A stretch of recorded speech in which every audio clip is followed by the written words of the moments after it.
এই গাড়িটা অনেক জোরে জোরে চলার কারণে সেই গাড়িটা টায়ারই খুলে যায়, যার কারণে শালা বিড়াল বুদ্ধি খাটিয়ে টায়ারের জায়গাতে একটা লাঠি লাগিয়ে দেয়।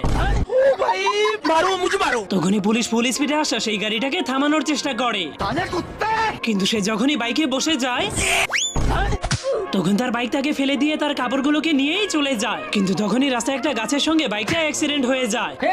তখনই সেই গাড়িটা নদীর মধ্যে ডুবেই ব্রিজ পার করে ফেলে, যার কারণে একটা মাছ তার গাড়ি চালাতে শুরু করে দেয়।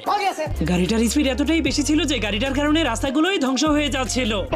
তখনই গাড়িটা এসে এই চাচার গরুর গাড়িটাকে দুই ভাগ করে ফেলে, যা দেখে ট্রাকের মালিক ভয় পেয়ে স্প্রিং এর মাধ্যমে ট্রাকটাকে উঁচু করে ফেলে। কারণ একদিন যখন এই বিড়ালটা শান্তিতে ঘুমাচ্ছিল তখন এই ইঁদুরটা সেই গাড়ির মধ্যে গান বাজিয়ে ডান্স করছিল, যার শব্দের কারণে বিড়ালটার ঘুম ভেঙে গেলে বিড়ালটা অনেক রেগে হাতুড় দিয়ে ইঁদুরটাকে বাড়ি মেরে দেয়।